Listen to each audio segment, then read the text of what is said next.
Bonsoir tout le monde et bienvenue à ce 68e épisode des Sommeliers de la lutte. Ici Max Perriard, en compagnie du gars qui fait le langage des signes de la lutte, Monsieur Pierre Gastonguay. Comment ça va, Pierre? Ça va bien. Je suis encore... au moment où on se parle, présentement, je suis encore en vacances, fait que je suis bien. Là, vous avez vu, la semaine passée, on a sorti comme un épisode en 2 parties. Je suis parti au Nouveau-Brunswick, j'ai décroché. J'ai pas beaucoup écouté de lutte cette semaine. Puis honnêtement, si vous êtes des gens qui écoutez beaucoup de lutte, de temps en temps, de juste décrocher, de tirer la plug, de penser à autre chose, ça fait du bien parce que quand tu reviens dedans, tu fais comme « Ah, ça m'a manqué, finalement. » C'est le fun de revenir dedans. Je conseille à tout le monde là, de des fois prendre un petit recul pour mieux continuer. C'est toujours plaisant. Et j'en ai profité pendant mes vacances pour aller voir. Je pourrais sûrement dire un de mes films préférés. Je vais le réécouter. Oh! Mais sûrement dans mes films préférés. Deadpool versus Wolverine. C'est. Oh! Je veux rien dire de plus que c'est stupide. Rien, je veux aller le voir. Ben, c'est ça, je vais pas spoiler rien là. C'est stupide. Il y a de la violence. Il y a beaucoup de F-bombs. Ça dit fuck vraiment souvent. Fait que c'est vraiment pas PG. Et ça... Je crois que ça va être un beau tournant dans le MCU. Ça remet les pendules à l'heure. Fait que je crois que ça pourrait être très bien pour ce qui s'en vient. Et ce matin, en ouvrant mon téléphone, j'ai vu que Robert Downey Jr. allait jouer Doctor Doom. Je sais pas exactement comment calice qu'ils vont faire ça. Est-ce que c'est annoncé dans comme leur genre de Comic-Con? Le Comic-Con, quand ils ont annoncé le film Doomsday. Exact. Fait que je sais pas non plus, j'ai hâte de voir quel chemin ils vont prendre, parce qu'effectivement, il est quand même lié pas mal à Iron Man. C'est ça. C'est-tu dans le Metaverse que c'est un autre personnage qui a pris une tangente différente? Ouais, ou c'est-tu un Iron Man qui a mal viré? En C'est tout cas, c'est quand même intriguant. C'est très intriguant. Cette annonce-là. Mais là, j'ai pas vu encore Deadpool. Ben, dans le film, on sent pas ça. Là. C'est vraiment Non, 0, 0 du tout. Puis, comparé, mettons, aux 2 derniers, il se classe sur lequel entre les 3? Il y a beaucoup plus de jokes que dans les 2 autres. Fait qu'imagine, c'est des jokes au... 8 secondes, il y a une joke. C'est vraiment le timing comique de tout le monde est excellent. Comme un match de Will Ospreay d'humour, genre. Ouais, exactement. Tout est beau, tout est bien, tout est parfait, tout est placé, tout est bon. Faut que je le réécoute parce qu'il se passe tellement d'affaires que faut que je prenne le temps de le réécouter. Comme un match de Will Ospreay. Exactement. Will Ospreay, c'est le Deadpool de la lutte, mais en plus beau quand même. Fait que pas le personnage de Deadpool qui est pas beau. Ryan Reynolds, c'est un ange là, venu du ciel. Fait que ouais, ça a été bien content. Et c'est tes grosses vacances, hein. Deadpool. J'en profite pour voir la famille. Et c'est les Jeux Olympiques qui ont commencé. Ben oui, les Jeux Olympiques. Écoute, as-tu eu la chance de regarder la cérémonie d'ouverture? Oui, j'étais en vacances, j'ai tout écouté. J'ai écouté les 8h30 d'ouverture live. Moi aussi. Pas décroché. Moi aussi, puis je pense que j'ai même fait une deuxième réécoute des bons moments. Wow! Tellement j'ai trouvé ça incroyable parce que Tabarouette, en tout cas, je sais pas si vous l'avez écouté. Moi, de mon côté, j'ai vraiment adoré. Ouais. J'ai trouvé que ça élevait. C'est la meilleure cérémonie d'ouverture que j'ai vue. Là. On le sentait moins corporate, moins coincé du cul. Là, comme... Oui, vraiment. Puis tout le. En tout cas, ce que j'ai beaucoup aimé, c'est que la France, elle s'assume puis montre un peu son histoire à travers également les différents tableaux. Absolument. En même temps que montrer leurs valeurs, en même temps que montrer leurs artistes, leur culture. Gojira était là, ça n'a pas de bon sens. Gojira qui est là dans une ouverture c'est incroyable. Puis c'était incroyable ce bout. Fait que si jamais vous ne l'avez pas regardé, là, on vous le conseille. Les sommets de la lutte, mais. Si vous voulez être un peu couper le souffle à travers à quel point tu peux être créatif puis ingénieux pour faire des scènes partout à travers une ville. C'est le fun pour découvrir la ville. C'est le fun pour découvrir tout plein d'affaires, en fait. Puis on joue le conseil. Les commentaires sur Internet des messieurs qui ne comprennent pas Philippe Catherine, c'est incroyable. C'est tellement le fun, c'est tellement beau. Et Céline Dion interprète mieux Edith Piaf qu'Edith Piaf elle-même. Et là, incroyable. Ça me fait pleurer. Ah, moi aussi. J'en revenais pas. Quel visuel incroyable aussi, là, la scène sur la Tour Eiffel. Fait que j'aurais sûrement probablement vu des petits bouts ici et là, mais je vous le dis, ça vaut la peine parce qu'il y avait tellement de highlights que même les vidéos highlights, ils montrent pas. C'est pas assez long. Genre, fait que si vous avez la chance de le réécouter, on vous le conseille. Puis, c'est ça, les Olympiques présentement, et ça va un petit peu affecter la lutte parce que les heures sont un petit peu changées dans la prochaine semaine. Raw ne sera pas directement sur USA Network, qui va être sur la sous-chaîne. Au Canada, ça ne change pas grand-chose, c'est encore sur Sportsnet. Exact, parce que c'est CBC qui a les droits des Jeux Olympiques, fait que ça ne change rien pour le Canada, mais je sais que on l'a beaucoup martelé. Puis également, je pense que les heures de Collision vont changer également la prochaine semaine à cause de le mettre plus tôt. Donc, bref, si vous jamais vous les écoutez live, suivez les grilles horaires parce que je pense qu'il va y avoir un petit peu de modification. Beaucoup de changements dans les enregistrements. Beaucoup de changements dans les prochains mois aussi du côté de la All Elite. J'en parle là justement parce qu'on parle d'heure là, mais la NBA a pas signé avec le Warner Brothers, ils ont signé avec avec Amazon, c'est Prime qui ont signé. C'est Prime, ouais. Donc ça peut changer peut-être les cases horaires pour la lutte, ils vont devoir remplir qui était un énorme créneau pour Warner Brothers. Oui. Donc ça va changer sûrement quelque chose en 2025. Déjà que Raw s'en va à Netflix. Là. 2025 va être une grosse année là, pour la lutte. Là. Ça va être insane, des changements. Et j'espère l'amélioration qui va venir avec aussi. Là. Je pense aussi. Puis j'espère que ça va bien. Tu sais, je veux. Il y a beaucoup espèrent peut-être un espèce de. Tu sais, je pense qu'il faut. On va être un petit peu moins PG. Ça, c'est tout à souhaiter. Mais j'espère qu'on ne se tombera pas dans le vulgaire. Oui, c'est ça. Dans le facile, dans le. Exact. Mais la ligne, tu sais, on n'est plus dans les années 90. Non, c'est ça. J'espère qu'on va tomber dans un peu plus à la Deadpool, mettons. Dans le côté. Être dans ce style-là, un peu moins dans le côté, je sais pas, sexe gratuit tout le temps. Exactement. Quoique Deadpool peut avoir des gags de sexe gratuit, mais en tout cas, vous irez voir le film. Le premier gag, c'est un gag de masturbation. On le fait, faut juste aller le voir pour savoir. Et sinon, on est quand même les derniers épisodes où on faisait un retour sur Slammiversary qu'on avait vu à Montréal. Il y a plusieurs qui nous ont dit des commentaires.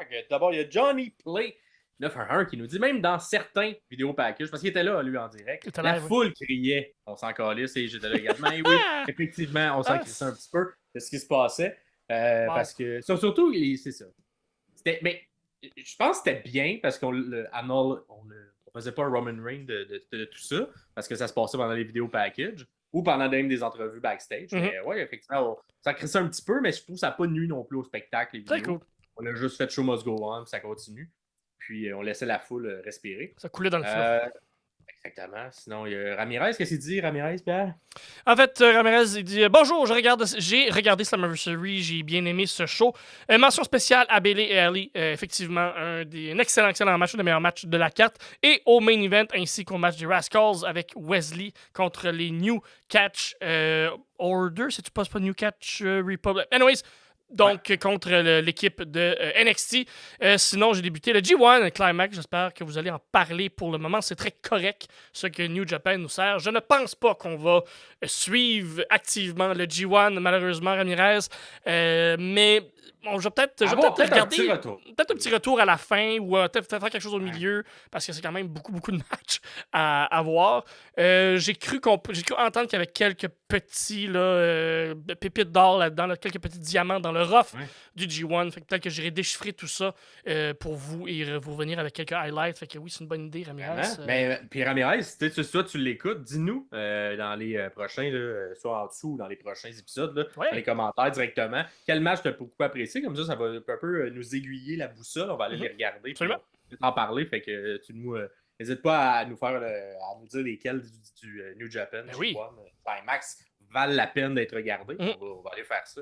Vous nous donnez des petits devoirs, fait qu'on aime ça quand c'est ça. C'est un bel échange qu'on a. Si on a Elisabeth, je sais pas si Koshida, c'est une nouvelle gimmick qu'il va garder, mais clairement, c'est un bel hommage au lutteur.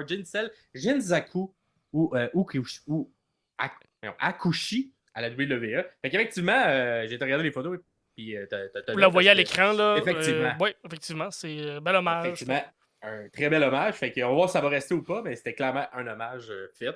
Et finalement, on a Pierre-Paul qui nous dit que l'équipe qui s'appelle Spitfire, ben c'est les filles de Brad Spitfire dans une galaxie près de chez vous. Quel référent Keb, là. On est désolé pour les gens en Europe, là, mais c'est Keb très québécois comme référent. Ça me fait beaucoup rire quand j'ai dit ça. Bravo, Pierre-Paul. N'hésitez pas à en mettre tout le long de l'épisode parce que cette semaine, c'est notre retour sur 2 semaines de 15 au 27 juillet. Mais avant toute chose, on va commencer avec la chronique qui le fait mieux, Pierre. Cette semaine, à qui le fait mieux? C'est plus un quoi le fait mieux, puisque cette semaine, on parle de fourniture de maison, on réaménage le tout. Donc, cette semaine, qui le fait mieux? D'après vous, ou d'après toi, Maxime, quelle arme ou quelle fourniture de maison est le mieux utilisée ou le plus le fun à utiliser? Qui le fait mieux? Quoi le fait mieux? En fait, je m'inspire du feu pay-per-view TLC, donc je vais avec la table, la chaise ou l'échelle. D'après toi, qui le fait mieux dans ces 3 objets mythiques de la lutte? Écoute, moi, pour côté meuble dans la maison, ça va être une autre réponse, mais côté dans un ring de lutte, ça va être une échelle. Moi, j'aime bien le côté. Ben, j'aime bien. Ça rajoute un degré de difficulté de faire un match d'échelle, peu importe les qualités des échelles, tout ça. Parce que tu sais jamais quand elle va tomber, quand une patte va lâcher, quand quelque chose va arriver. Et ça permet également de voir beaucoup de mouvements qui, normalement, on ne les voit pas dans ce style-là, de cette manière-là. On se souvient tous, évidemment, de l'espèce de spear à travers Jeff Hardy en haut d'une échelle. C'est des mouvements qui restent gravés. Également, Shawn Michaels qui saute et qui fait une espèce de planche là, sur Razor Ramon. J'ai l'impression que le plus de highlights entre les 3, c'est l'échelle qui l'a, même si beaucoup aiment les tables pour les péter. Cet effet-là de destruction, mais moi, plus côté échelle, j'aime ça monter, j'aime ça. C'est ça également les matchs à échelle, parce que je trouve que c'est différent pour gagner, aller chercher quelque chose en haut. Surtout l'échelle depuis les dernières années, peut-être depuis tes 10-15 ans, est très versatile. C'est plus juste on monte dessus, on se crisse en bas, on l'utilise comme arme. J'ai peut-être une petite mention à la chaise qui, des fois, peut être un peu... Puis je me suis basé pour faire ce qu'il fait mieux là sur le coup de chaise qui a été donné à Jack Perry dans le Blood and Guts. On va y revenir, on va parler plus tard dans l'épisode. Je me suis basé là-dessus. Donc, la chaise qui, des fois, peut avoir un petit côté un peu plus dark. Mention à aussi son frère, Mark Briscoe, qui utilise la chaise un peu comme une échelle parce que souvent, il l'utilise pour se propulser et se calisser en bas de quelque chose. Moi, je vais prendre la table. La table, pour moi, c'est celle qui le fait mieux. On peut en mettre une par-dessus l'autre, comme on a fait à Blood and Guts. On se calistre dedans. Aller over, on chante pour des tables. Depuis comme 3 ans, la table n'a jamais été aussi over que ça. On demande des tables toujours. Les Dudley l'ont rendu over. Oui. Mais comme on dirait, c'est comme revenu plus naturel de juste crier pour des tables. On a toujours crié pour des tables, mais on dirait que depuis quelques années, on dirait que c'est comme une coche de plus. Moi, j'adore ça. J'ai encore et toujours le El Phantasmo qui se fait donner un Blue Thunder Bomb par Takeshita. Le visuel de tout ça, c'est assez dur à battre, à mon avis. Mais pour moi, c'est la table. Pour vous, qu'est-ce que c'est? Est-ce que c'est le kendo stick que je n'ai pas noté? C'est sûr que ça décore un peu moins dans une maison. Ça décore un peu moins dans une maison, mais en même temps, si t'es le genre de personne à avoir un sabre ou un samouraï sur ton mur, peut-être que le kendo stick aussi va être là. Fait que laissez-nous savoir, vous, d'après vous, qui le fait mieux. Et puis on n'a pas mis l'escalier de métal parce que là, ça sortait de la catégorie. Là, c'est sûr que tout le monde va prendre l'escalier de métal. C'est le meilleur. Fait qu'on l'a pas mis pour ça. Voilà. Et on va enchaîner justement avec le retour sur les 2 dernières semaines de Raw. Fait que justement, pour ceux qui sont comme Pierre et qui sont en vacances, ça leur tente pas de taper toutes les shows, une bonne manière de suivre les histoires avec les petits résumés qu'on vous fait et quel match valait la peine, quel promo valait la peine. Fait qu'on commence ça avec le Raw du 15 juillet. D'abord, on a commencé ça avec l'histoire de Rhea et Dom et Liv, que j'ai bien apprécié. Qui va suivre également dans la semaine qui suit. Là. Oui, mais on a ouvert Raw là-dessus. Une promo avec les 3. Rhea, effectivement, elle est badass. Et Dom, son personnage qui arrive piteux un peu. on sentait un peu le... C'est comme une nouvelle twist à l'angle qu'on avait fait à l'époque entre Chyna et Eddie Guerrero. Où les deux étaient... avaient une relation, si on veut, quelconque. À l'époque, c'était un peu plus pendant Eddie. Dans cette époque-là, fait que le personnage de Chyna aurait pu être vendu comme Rhea Lee, mais je pense que ça fit mieux que la femme est badass dans cette situation-là. Je suis d'accord. Quand le gars il est un peu piteux, tout ça, fait que c'est bien exécuté. Il veut se faire pardonner. Fait que là, il y a une belle shot de caméra avec Rhea qui lui tourne le dos. Puis là, Liv apparaît à l'écran. Puis là, il essaie de donner des fleurs. Il pitch les fleurs. Elle veut pas. Liv, excellente comme méchante. Elle est tellement bonne. Fille cool de l'école, super bonne. Elle n'a pas beaucoup de voix parce qu'elle était au Mexique. Puis c'est une screamer. Fait que là, petite allusion qui est justement un peu sexuelle, mais juste allusion, ça c'est parfait. Juste subtil, c'est ça. juste avec un peu de voix et en regardant évidemment Dominique et là, Rhea est pas contente. Fait que là, le match à SummerSlam est confirmé, puis on la quitte en disant que bye bye Daddy Dom, et que là, on continue de nous vendre ça. En coulisses, ben là, t'as Dom tout le long du Raw qui essaie de se faire pardonner, qui donne des cadeaux, Ouais. ça fonctionne pas. Maintenant, Jey Uso vient un peu interrompre Rhea, puis il dit je vais défendre ton honneur contre Jey Uso. Là, Rhea par la suite, elle aime pas ça. Puis comme, pourquoi comme, je t'appartiens pas, là, pourquoi tu viens défendre mon honneur, faut me défendre tout ça. Fait l'espèce de dynamique, super le fun des deux, puis Dom qui essaie juste de se faire pardonner. Et finalement, après le match entre Jey et Dom, ben Rhea, lui, pardonne un peu. Ouais. Parce que elle lui dit que non, c'est pas Dom qui appartient à Rhea, c'est Rhea qui appartient à Dom. Fait que viens-t'en, mon beau, on est ensemble. Fait que c'était comme un bel arc tout le long du Raw pour faire une genre de réconciliation, en tout cas, mettre un peu de baume sur les plaies là, pour que tout redevienne un peu comme c'était entre Rhea et Dominique. Ouais. Et évidemment, Liv continue d'être un peu la trouble fête. Puis Jay qui est là-dedans juste pour brouiller les cartes, juste pour donner un peu de saveur, un peu de parce que c'est ça, il y a, dans une entrevue là, qui est passée sur les réseaux sociaux, là, on lui a posé la question, est-ce que tu as le numéro de téléphone à Jay dans ton téléphone? Puis Rhea a juste fait yeet, puis est parti. Laisser comme un peu planer le suspense. Moi, je pense qu'elle a fait ça juste pour faire rire. Puis on a profité de ce moment-là qui a sûrement été viral sur les réseaux sociaux, sur Internet, pour le mettre dans l'arc narratif qui va suivre la semaine prochaine. On va y revenir plus tard. Mais j'aime vraiment, vraiment ce qui se passe avec tout ça. Et j'aime encore plus, même si je trouve ça long, j'adore ce qu'ils font avec Gable et le Wyatt Six. Les malades mentales dans la tête sont fous raides. Puis encore plus qu'on a collé. On a collé les deux gros. Les Creed Brothers. Les Creed Brothers, merci, j'avais un blanc. Finalement.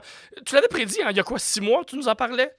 Ben, pas 6 mois, mais il y avait eu une petite interaction, coulisses. Puis là, on dirait que je commence à connaître mon Paul Lévesque.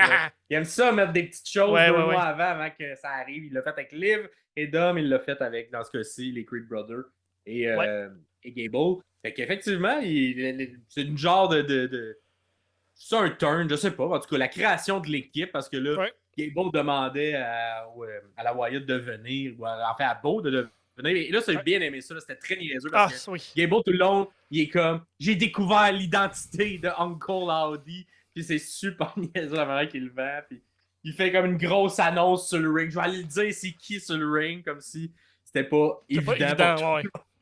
Mais c'est quand même, en tout cas. Tu sais, c'était comme vraiment genre écouter la lutte pour les nuls. Fait que si, mettons, t'avais pas encore tout compris cette histoire-là de la Wyatt, là, t'as mis un personnage en Gable qui, comme, te le raconte, te prend vraiment par la main pour le mettre. Il y a également eu un VHS qui a été reçu durant le Pat McAfee Show qu'on a fait jouer, et ça, c'était.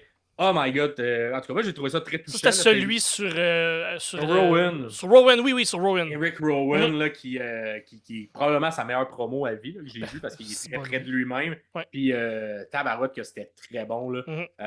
Il parle que, justement, il a perdu un frère, premier frère, en parlant de Luke Harper, évidemment. Puis que là, ça l'a mis dans le fond. Puis, à la seconde qu'il pensait être remis de tout ça, puis s'être relevé, ben, il repère un deuxième frère. Puis on parle de Bray. Et là, l'émotion qu'il vient le chercher, tout ça. Et ça se termine quand même avec une dose d'espoir en disant que Beau m'a redonné un peu plus, puis que c'est pour ça qu'il va arriver. Ouais, il y a quelque chose de beau. Il y a quelque chose de pas beau BO, mais beau BEAU dans tout ça, même avec ce que Beau Dallas faisait, il y a quelque chose, il y a toujours un sous-titre d'espoir, il y a toujours un sous-titre de on va s'en sortir, on va devenir plus fort ensemble. Oui, ça reste souligné, ou ça reste sous le long du gore, puis du horrible, du surnaturel. Film. Surnaturel, ouais, exactement. Là. Je vais vous dire horrific, là, mais c'est très, très mauvais. Translation anglaise du français, là, mais anyways. Fait que j'aime les différentes couches qu'ils nous mettent au travers de toute cette histoire-là. C'est un peu la première fois, en tout cas de mémoire, qu'on nous présente un groupe un peu comme ça, surnaturel. Il y en a déjà eu qui arrivaient et qui étaient face, mais ils étaient comme face parce qu'ils étaient cool. Là, ils sont comme face parce que ils sont vraiment gentils, le groupe qui est comme lugubre puis macabre, parce que c'est tous des anciens jobbers, puis ils étaient comme au fond du baril, puis ils remontent tout, on suit, puis là, c'est ce qu'on nous vendait avec les codes QR, mais maintenant, on le met également à l'écran. Et je trouve vraiment que c'est bien raconté à l'écran pour mettre tout le monde sur la même page, puis faire qu'on les aime, même si techniquement, ils arrivent avec des masques, puis ils ont un peu... Fait que j'ai hâte qu'on voit les deux autres personnages, peut-être on sait moins pourquoi ils sont là. Fait que Mhm. le personnage du cochon avec Joe Gacy, Mhm. ainsi que Dexter Loomis dans le personnage Mercy. Donc, fait que j'ai hâte qu'on arrive à eux d'expliquer leur histoire. Parce que j'ai hâte de voir c'est quoi eux leurs Mhm. sentiments. On dirait que c'est Joe Gacy le moins. Je peux comprendre. Le Je moins sais pas s'il va parler du connecté. schisme. Ouais, mais Ouais. il va peut-être parler du schisme ou des trucs comme ça. Mais j'ai Ouais. hâte de voir lui sa vision de pourquoi il est là-dedans. Et parce que Rowan a fait une excellente job dans cette promo-là. Ouais. Et bref, là, on revient au truc sur la scène. Fait que le Gable Cowl demande que le Bo Dallas arrive en lui-même et se fait comme un peu beat down, détruit par le Creed Brother qui arrive. Et là, Il reste vraiment, c'est positif, hein? 3 contre 1. Beau Il reste. reste positif. Il rit tout le long. Il rit tout le long, il est très fou, puis là, il fait. Maintenant, ça a potentiellement sa catchphrase, There you are, à un moment donné, à Mhm. la fin, en regardant dans les yeux Gable. Qu'est-ce que ça veut dire, There you are? C'est-tu quand il voit le mal chez la personne? Ça, C'est c'est ta quand il vraie voit. personnalité. Ouais, puis Bon. là, dès que ça fait, clac, tout switch, les lumières descendent. Là, Wyatt arrive pour venir un peu sauver son Mhm. chef. Et on finit avec Le visuel. le visuel Ah! à la Bray Wyatt qui se place de la même manière que Bray lorsqu'il crée sa famille. Là. T'as Beau qui crée sa famille. Ça lookait vraiment beaucoup. Et c'était une belle manière de mettre la création de ce groupe-là de manière claire sur le stage. Mhm. Il manque encore comment ils vont ressembler quand ils vont se battre. On a eu un début de réponse au Raw qui va suivre, mais Ouais. comme tout, on a bien aimé. C'est les deux histoires moi, que je trouve que je préfère présentement à Raw. Ah Les, oui. l'histoire de Rhea, Dom Liv et l'histoire de la Wyatt Six. Mhm. C'est très bien fait. Et c'est les seuls trucs qu'on a marqués. On n'a pas de match qu'on a apprécié dans ce Raw-là. Donc, dites-nous si vous êtes d'accord dans les commentaires. Prochain show, eh bien, c'était le Dynamite du 17 juillet. Et là, il y a juste un match qu'on a aimé, mais le match, il a duré 1 heure. Fait que là, on va en 59 parler. minutes et 59 secondes. Ouais. C'est incroyable. Asti. Fait que, évidemment, Ospreay contre MJF pour la ceinture internationale. Tout d'abord, avant de rentrer dans le match, moi, très surpris qu'on ait mis ça gratuit à la télé. C'est vraiment un match de pay-per-view, là, selon moi. Mhm. C'est peut-être. Je sais que présentement, on est en renégociation avec les réseaux de télé et je pense qu'on essaie de mettre le paquet pour augmenter les codes d'écoute pour avoir un Ouais. meilleur deal. Mhm. Je pense que c'est dans ce but-là. Mais bon, tu sais, c'est côté, mettons, faire de l'argent. En même temps, les pay-per-views se vendent bien à la All Elite Wrestling. Fait Ouais. peut-être mettre plus d'emphase sur les shows de télé. Mais tabarouette, de nous donner ça gratuit, gratuit. À la télévision, pas besoin de faire un pay-per-view. C'est très généreux de la part de Tony Khan. Et un match qui est peut-être. Je pense que c'est le début du build, mais tu sais, mettons, quand je le regardais, je trouvais qu'il manquait peut-être un petit build avant de se rendre là. C'est un gros match Mhm. qui sort pour la Ouais, je suis première d'accord. fois, puis qu'il manquait peut-être une petite construction de plus. C'est un mois de construction avant de se rendre à ça. Ouais. Mais bon, on voulait le donner là. Mais Tabarouette, j'ai l'impression que c'est le début, c'est la première pierre vers ce qui s'en vient vers leur affrontement. Mhm. Parce que c'était excellent. Fait que je te laisse. On va pas le décortiquer là, comme on fait parce que c'est un review plus rapide, mais excellent match à l'écouter. Ben, Le premier 20, je ouais. l'ai moins aimé. Ben, Mais le reste. Je t'en même excellent. place que toi, c'est que c'est vraiment en 3 actes. là. C'est vraiment comme si on va voir un opéra magistral là, qui se déroule sur 7 heures là, dans un auditorium de France ou de l'Angleterre. C'est quelque chose, c'est une épopée incroyable qui se déroule en 3 actes. La première, on installe tout ce qui va venir pour nous rendre à la fin. Donc, on nous bâtit tout. En fait, ce qu'on nous montre, c'est que même si MJF dit que Ospreay est un talentless hack, donc ce n'est pas un bon lutteur, c'est un one-trick pony, il est juste capable de faire des flips. Dans le premier 20 minutes, MJF nous explique ou nous laisse comprendre que plus ça va, plus il se rend compte que, OK, c'est un bon lutteur, mais tout ce qu'il fait, je suis quand même capable de le faire. Fait que jusque-là, ça va bien. Et, mais au niveau in-ring, ce premier 20 minutes-là, je trouve que c'est celui où il est le plus improvisé. Dans le sens où on cale on se cale dans l'oreille. Oui, c'est ça. Ça a été complètement calé dans le ring. Oh, oui. Fait que, j'ai l'impression qu'il n'y a pas eu beaucoup de travail, mettons, en amont pour ce premier 20 minutes-là. C'est vraiment 2 workers qui se disent on y va, genre vieille école, puis on fait que se caler le prochain coup, qu'est-ce qu'on fait. Oui, absolument. Fait au niveau de la fluidité, c'est peut-être un petit point là, vu que ils ne sont pas affrontés souvent. Mais comme tu l'as expliqué, c'était super bien présenté, l'histoire qu'on nous racontait. Par Parce la que, suite, deuxième acte, Pierre? deuxième acte, là, on installe une blessure à l'épaule d'Ospreay qui va guider un peu tout le reste du match où on va. C'est un deuxième acte beaucoup plus lent. Il n'y a presque pas de lutte. C'est beaucoup d'interventions. On va aller dans la foule un peu trop longtemps à mon goût. Mais on va quand même revenir.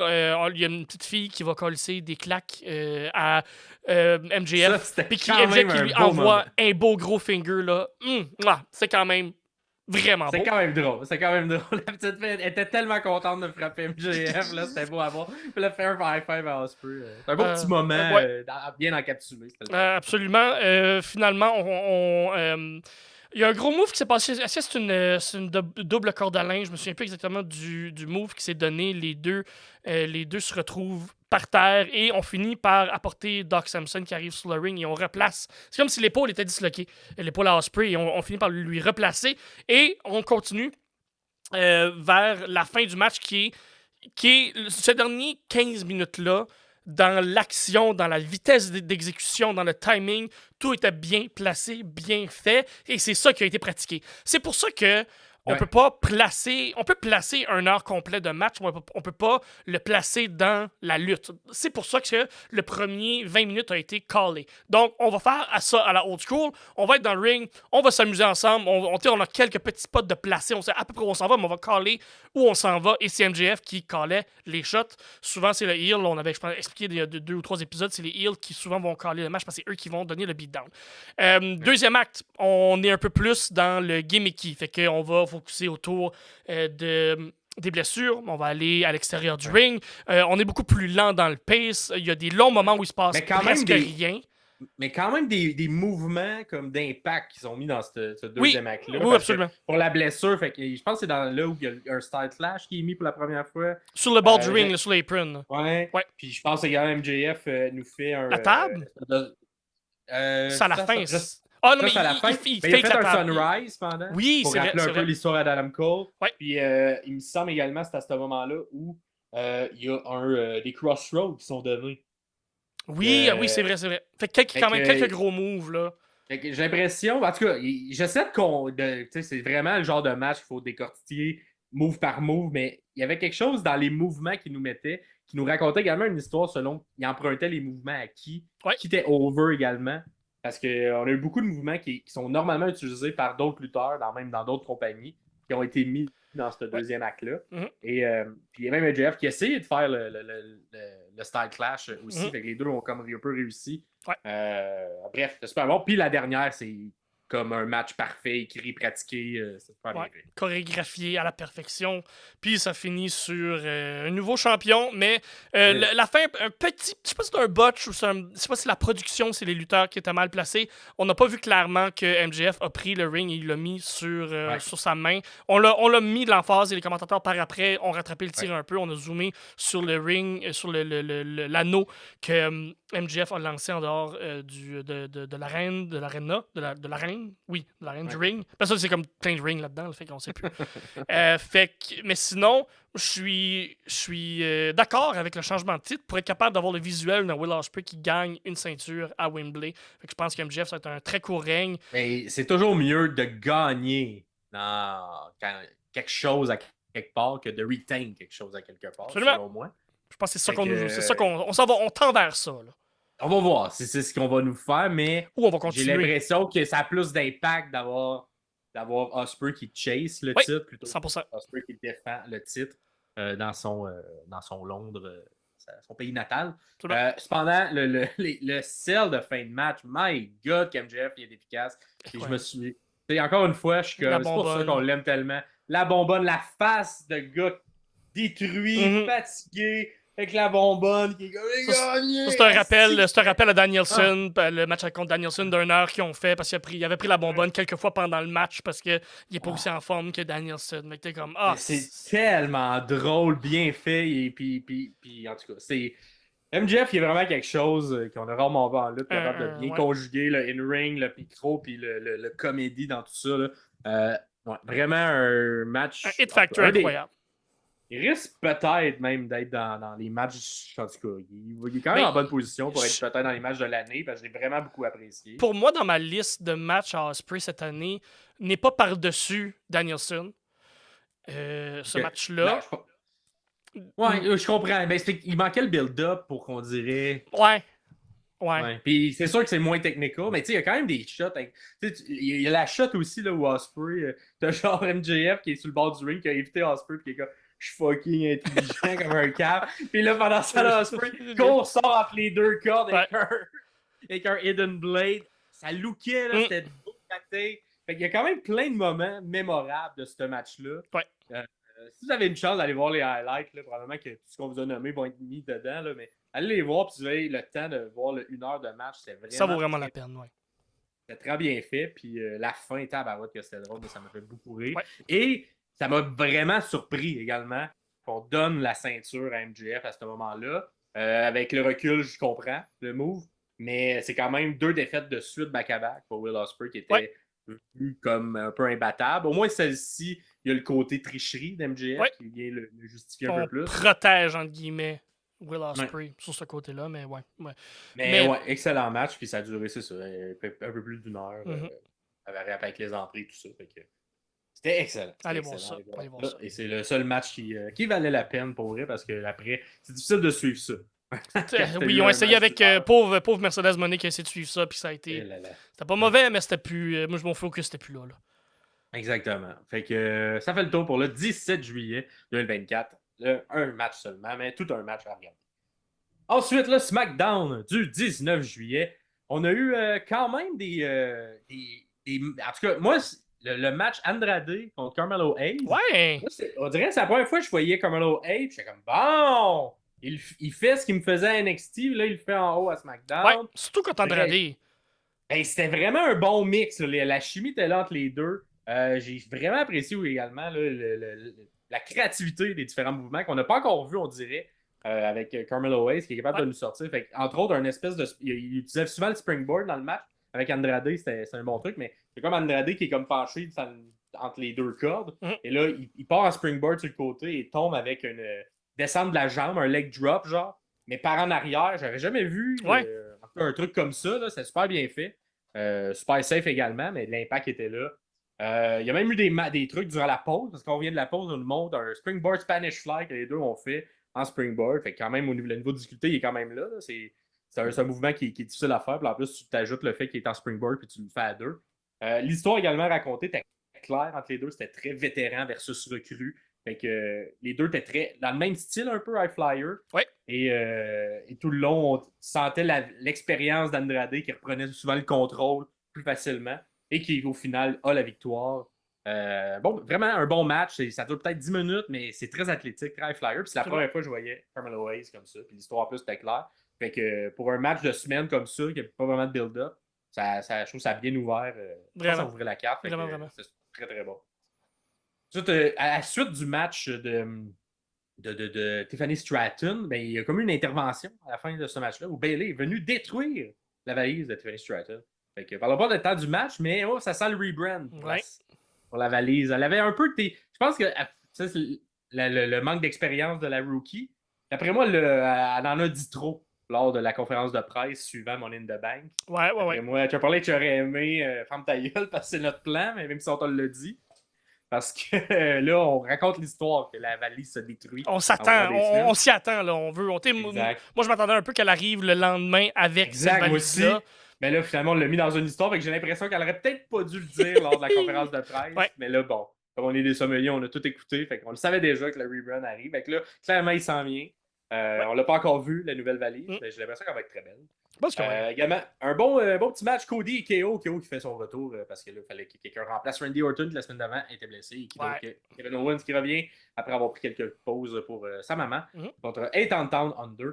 Et de ce match-là, moi, c'est la chimie entre Waller et KO que j'ai trouvé super dans le match. Oui, vraiment. Les séquences qu'ils ont ensemble, là, c'est super bon.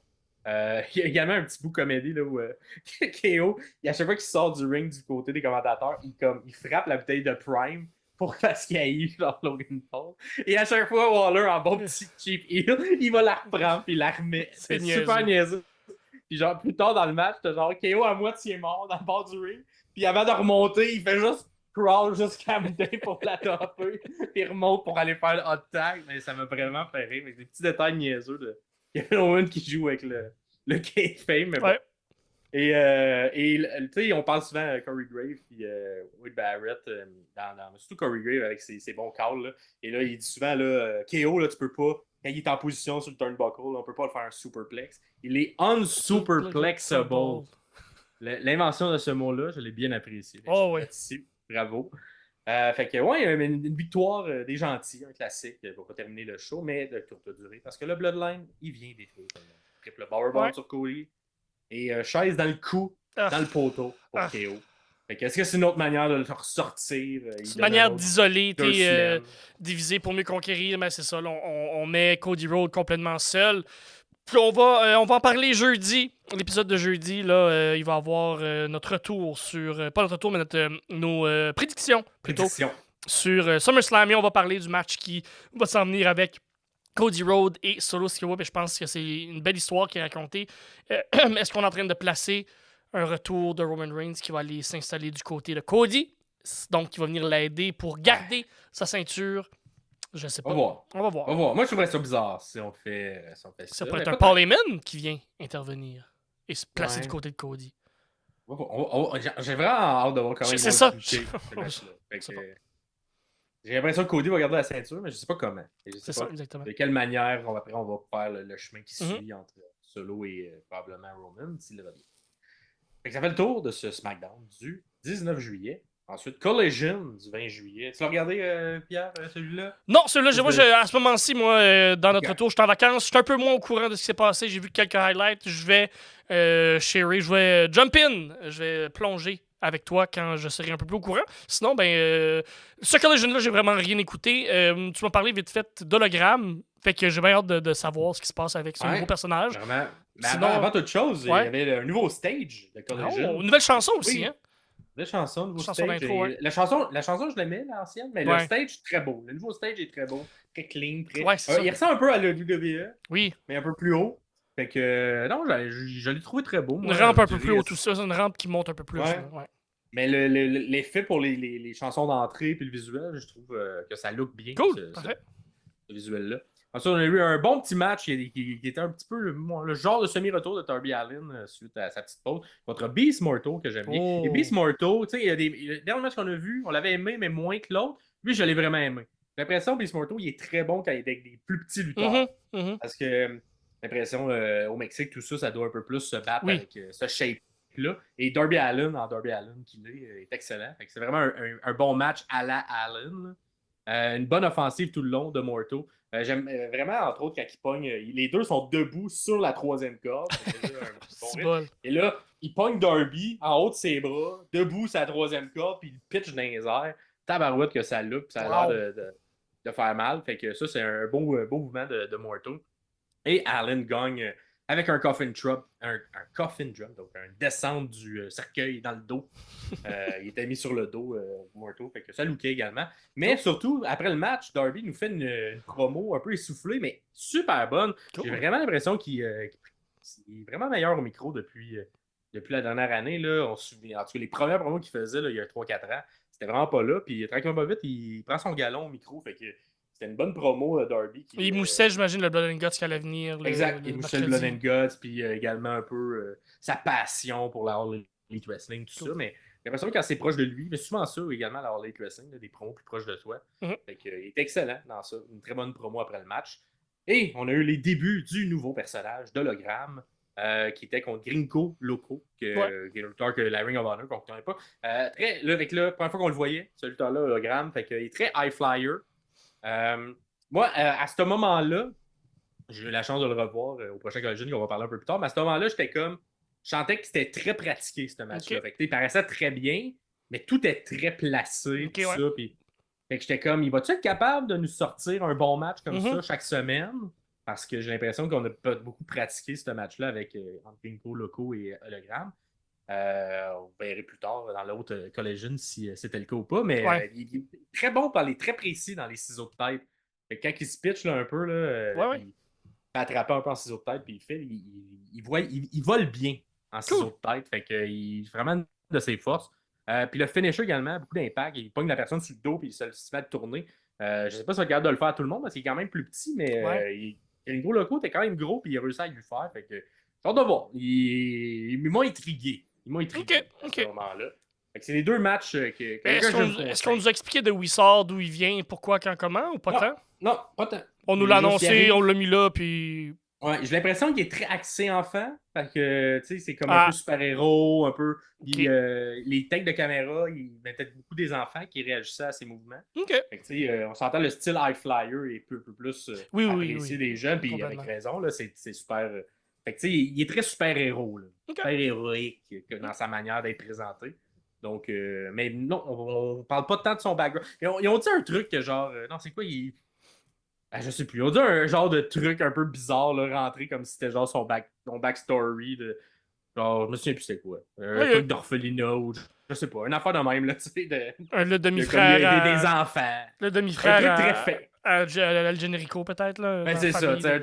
Un truc très face, là, de genre, il est gentil puis il aide les personnes qui sont dans le besoin. Là. Bon, ok. C'était ça le. Mais dit aux commentaires, fait que je l'ai même pas noté. Mais il me semble qu'il a dit un truc comme ça pour son backstory. Mais pas plus parler de ça. J'ai pas l'impression que ça va être le. Il a l'air d'un gars plus qu'on va se concentrer sur le ring que sur le backstory. Ouais. Ah bon. Fait que ça fait le tour pour le 20.